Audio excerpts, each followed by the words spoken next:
ठीक है, तो आज हम स्टार्ट करेंगे हमारा ASP.NET। ठीक है, तो ASP.NET स्टार्ट करने से मेरा मतलब है कि हमारे जो वेबसाइट है या वेब एप्लीकेशन है, पहले भी वेबसाइट बनाई जाती थी, जैसे कि HTML का पेज होता है। इस जैसे ये है कि HTML का पेज है, इस HTML के पेज को अगर मैं डायरेक्टली डबल क्लिक करता हूँ, ठीक है, तो मैं इसको यहाँ पर ओपन कर सकता हूँ ब्राउज़र के ऊपर। लेकिन अगर मैं बात करूँगा इसी में ही कि अगर मुझे एक ASP का पेज बनाना है, तो ASP.NET का जो सबसे पहला मीनिंग है वो उसका मीनिंग है ASP means active server pages. Active server pages से मेरा मतलब कि उस तरह का जो ASP का जो पेज होता है, यानी कि वेब पेज जो होगा ASP.NEट का, तो ASP का पेज सिर्फ एक्टिव हो सकता है हमारे सर्वर से। ठीक है, लेकिन हमारे सिस्टम में सर्वर तो है नहीं, तो मैं एक नॉर्मली एक लोकली अपनी एप्लीकेशन को कैसे चला सकता हूँ विदाउट ए सर्वर। तो हमारे पास माइक्रोसॉफ्ट ने एक टूल दिया है, उसका नाम है विजुअल स्टूडियो। तो विजुअल स्टूडियो के थ्रू मेरे को विजुअल स्टूडियो एक लोकल सर्वर एनवायरनमेंट प्रोवाइड करता है to execute a ASP page, कि जो पेज है वो जो एक्टिव होगा वो सर्वर से होगा। ठीक है, तो दूसरी चीज़ अगर हम बात कर रहे हैं कि ASP है क्या, ठीक है, तो ASP.NEट जो है वो है एक वेब एप्लीकेशन जिसे एक्सेस किया जा सकता है हमारे ब्राउज़र के थ्रू। जैसे कि सपोज हमारे पास ब्राउज़र हैं, जैसे माइक्रोसॉफ्ट का इंटरनेट एक्सप्लोरर है, या गूगल क्रोम है, एप्पल सफारी है, या तो इस तरह के जो हमारे सॉफ्टवेयर्स होते हैं, इन यानी कि ब्राउज़र होते हैं, इनके थ्रू, यानी कि मैं बोलूँ कि अगर मैं गूगल को ओपन कर पा रहा हूँ अपने गूगल क्रोम पे, इंटरनेट अगर मेरा चल रहा है, तो मैं बोलूँ कि मेरे को गूगल ओपन करना, तो मैंने लिख दिया google.com, तो वो वहाँ पर जो ओपन हो रहा है ब्राउज़र के ऊपर, वो एक तरह की वेब एप्लीकेशन है जो सर्वर से आई है मेरे पास में, मेरे सिस्टम में वो अवेलेबल नहीं है। ठीक है, तो इस तरह की जो एप्लीकेशंस होती हैं, तो उनको रन करने के लिए सर्वर का एनवायरनमेंट चाहिए होता है। तो विजुअल स्टूडियो जो है वो मुझे एक सर्वर का एनवायरनमेंट प्रोवाइड करता है, जहाँ पर मैं ASP.NEट की एप्लीकेशन को अपने सिस्टम पे, लोकल सिस्टम पे एग्जीक्यूट कर सकता हूँ ब्राउज़र के ऊपर। ठीक है, तो जैसे हमारे पास .NET है, यानी कि माइक्रोसॉफ्ट .NET, इसके थ्रू में हम लोग वेब एप्लीकेशन बना सकते हैं। वैसे ही अदर और भी लैंग्वेजेस हैं जिनके थ्रू हम लोग वेब एप्लीकेशन को डेवलप कर सकते हैं, जैसे कि PHP है, पर्ल है। ठीक है, या फिर हम बात कर रहे हैं पाइथन में, तो पाइथन में हमारे पास में Django एक फ्रेमवर्क होता है, वो वेब एप्लीकेशन को डेवलप करने के काम आता है। सिमिलरली जावा से भी हम लोग वेब एप्लीकेशन का डेवलपमेंट कर सकते हैं। ठीक है, उसके अंदर एक फ्रेमवर्क होता है, उसका नाम है स्विंग। और वैसे ही हमारे पास में यहाँ पर माइक्रोसॉफ्ट .NET के अंदर एक वेब एप्लीकेशन फ्रेमवर्क, यहाँ पर .NET फ्रेमवर्क हमें मिलता है, जिसके थ्रू हम लोग वेब एप्लीकेशन को डेवलप कर सकते हैं। तो माइक्रोसॉफ्ट की तरफ से हमें विजुअल स्टूडियो एक टूल है, उसकी हेल्प से हम लोग वेब एप्लीकेशन या ASP.NEट के एप्लीकेशन को डेवलप करेंगे। तो सबसे पहले चलते हैं विजुअल स्टूडियो के ऊपर और यहाँ से एक नया प्रोजेक्ट बना लेते हैं। फाइल में जाएंगे, न्यू में जाएंगे एंड प्रोजेक्ट पे जाएंगे। इसके लेफ्ट हैंड साइड पे जो वेब का टैग है, इस पर क्लिक करके इससे एक ASP.NEट की खाली एकदम एम्प्टी वेब एप्लीकेशन को सिलेक्ट करेंगे, यानी कि हम एकदम स्क्रैच से स्टार्ट करेंगे। इसको एक नाम दे देते हैं ऑल कंट्रोल्स एप्लीकेशन। ठीक है, इसको नाम देते हैं। इस जगह पे ये इसकी लोकेशन है जहाँ सेव हो रहा है हमारे सोल्यूशन का नाम, यहाँ से हम लोग सेट कर सकते हैं। तो फिलहाल के लिए यही छोड़ देते हैं। ठीक है, तो इसको यहाँ से ओके करते हैं, तो ये हमारे लिए एक प्रोजेक्ट तैयार कर देगा। ठीक है, वेब का। तो यहाँ पर कोई भी प्रोजेक्ट यानी कि कोई भी वेब पेज नहीं है जो कि हम यहाँ से रन कर सकते हैं। तो यहाँ पर एक पेज को ऐड करने के लिए हमें राइट क्लिक करना है, सीधा ऐड पे गए, यहाँ से ऐड किया एक वेब फॉर्म को। ठीक है, वेब फॉर्म का नाम दे देते हैं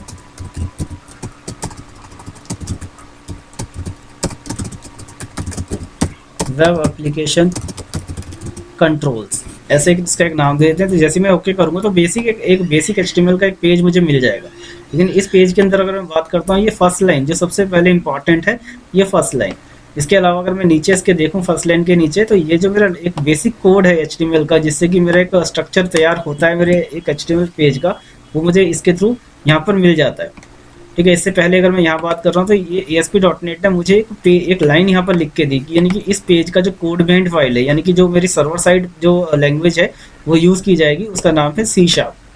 इसके बाद ऑटो इवेंट वायरअप क्या है, कोड बेंड फाइल अगर मैं यहाँ बात करता हूँ कोड बेंड, तो इसके अंदर में ये मेरे प्रोजेक्ट का नाम है वेब एप्लीकेशन कंट्रोल्स। ठीक है, ये मेरे एक्चुअली पेज का नाम है। ठीक है, इसी के अंदर में अगर मैं बात कर रहा हूँ यहाँ इनहेरिटेंस, ये इनहेरिट होने की, तो इनहेरिट जो ये पेज हुआ है ये एक्चुअली इस मेन प्रोजेक्ट से हुआ है। तो ये मेरा एक मेन प्रोजेक्ट है ऑल कंट्रोल्स एप्लीकेशन। इसके अंदर में ये वेब एप्लीकेशन कंट्रोल्स नाम से ठीक है, मेरा एक पेज है जिसके साथ में ये इनहेरिटेड है। इसके अलावा ऑटो इवेंट वायरअप क्या होता है इसके बारे में हम इन फ्यूचर पढ़ेंगे। ठीक है, उसके बाद बात करते हैं इसी में। ये एक बेसिक पेज है। इस बेसिक पेज में हम लोगों ने जो बेसिक HTML देखा, ये हम पहले की वीडियोस या इसमें भी सेशन में हम लोग देख चुके हैं। इसी में अगर हम बात करें कि मुझे बेसिकली एक बस इसको रन करना है, एक बेसिक टेक्स्ट मुझे लिखना है, तो मैं लिखता हूँ हेलो फ्रॉम नैपटेज। ठीक है, तो इसको बनाने के बाद मैं यहाँ से इसको रन कर देता हूँ। तो जैसे मैं इस गूगल क्रोम पे यहाँ पर क्लिक करता हूँ तो ये मुझे इसी पेज को ब्राउजर के ऊपर ओपन करके दिखाएगा। ठीक है, तो ये जो मेरा एप्लीकेशन ओपन हुआ, इसका एक्सटेंशन अगर मैं ध्यान से देखूँ तो ये ASPX है। ठीक है, यानी कि एक्टिव सर्वर पेज है ये। तो ये बेसिक HTML की तरह नहीं है। अगर मैं HTML पेज को देखूँ यहाँ पर, तो ये मेरा एक पेज का नाम है और इसका एक्सटेंशन है .html। तो इस पेज को मैं डबल क्लिक करके डायरेक्टली ओपन कर सकता हूँ। बट अगर मैं वेयर एज यहाँ पर देखूँ कि ये मेरा एक ASP का पेज है, तो मैं इसको डायरेक्टली डबल क्लिक नहीं कर पाऊंगा ओपन करने के लिए। ये मेरा पेज यहाँ पर एग्जीक्यूट हो गया, हेलो फ्रॉम नैपटेज। अगर मैं देखूँ इस पेज का जो लुक एंड फील है वो किस तरह से, अगर मैं यहाँ देखूँ तो ये मेरा एक HTML का पेज है जिनको मैं डायरेक्टली ब्राउजर के ऊपर यहाँ से डबल क्लिक करके ओपन कर सकता हूँ। बट अगर मैं यहीं देखूँ कि जो मेरा ASP.NET का पेज है वो किस तरह का दिखता है, तो अपने प्रोजेक्ट पे ही मैं राइट क्लिक करूँगा और इसको ओपन करूँगा फाइल फोल्डर। ठीक है, in file explorer, open in file explorer. यहाँ पर देखूंगा तो यहाँ पर बहुत सारे पेजेस मेरे पास, यहाँ पर जो बहुत सारे आइटम दिख रही हैं इसके अंदर, ये मेरा पेज है वो। लेकिन ये HTML के एक्सटेंशन का नहीं है। अगर मैं इसको डबल क्लिक करूँगा तो ये ओपन नहीं होएगा, क्योंकि इसका जो टाइप है वो एक्चुअली में ASP.NET सर्वर पेज, यानी कि ये पेज सिर्फ होस्ट या ओपन हो सकता है सर्वर के थ्रू। तो सर्वर का जो लोकल एनवायरनमेंट है वो मुझे ये विजुअल स्टूडियो जो टूल है माइक्रोसॉफ्ट का ये प्रोवाइड करता है, जिसके थ्रू मैं इस पेज को रन कर सकता हूँ। Otherwise I am not able to execute और run this page directly from my computer. ठीक है, या सिस्टम या आपके जो भी लैपटॉप है, डेस्कटॉप है, उसके थ्रू मैं इसको डायरेक्टली ओपन नहीं कर सकता डबल क्लिक करके। इसको रन करने के लिए मुझे एक लोकल सर्वर एनवायरनमेंट की ज़रूरत है जो मुझे ये विजुअल स्टूडियो प्रोवाइड करता है। ठीक है, इसी में ये जो हमने HTML में पहले भी देखा, मैं डायरेक्टली टेक्स्ट को लिख सकता हूँ। तो आज यहाँ पर चेक करते हैं कि ASP.NET मुझे किस तरह के टूल प्रोवाइड करता है जिसके थ्रू मैं इस तरह के टेक्स्ट को भी रिप्रेजेंट कर सकता हूँ वेब पेज के ऊपर। तो यहाँ टूल बॉक्स के अंदर जाएंगे, सपोज मान के चलते हैं आपको टूल बॉक्स दिख नहीं रहा है, ठीक है, या आपको सोल्यूशन एक्सप्लोरर भी नहीं मिल रहा है। ठीक है, तो हम किस में जाएंगे, व्यू में जाएंगे।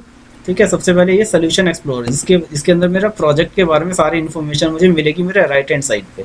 ठीक है, आप इसको कहीं भी मूव भी कर सकते हो यहाँ से वहाँ ड्रैग करके। इन सिमिलर फैशन यहाँ व्यू में जाएंगे और यहाँ से टूल बॉक्स के अंदर जाएंगे। टूल बॉक्स के अंदर यहाँ पर क्लिक किया तो यहाँ पर मेरा टूल बॉक्स ओपन हो गया। इस टूल बॉक्स के अंदर में कुछ बहुत सारे टूल्स होते हैं, तो हम इसी के अंदर में स्टैंडर्ड टूल्स को देखेंगे कि स्टैंडर्ड टूल्स कौन कौन से हैं। ठीक है, और जब हम बात करेंगे डेटाबेस से रिलेटेड कोई काम करना है, डेटा को मैनिपुलेट करना है अपने वेब एप्लीकेशन से डेटाबेस के पास में, तो ये डेटा वाले जो टूल्स हैं इनको हम लोग ट्राई करेंगे। इसके बाद में वैलिडेशन कंट्रोल्स को देखेंगे।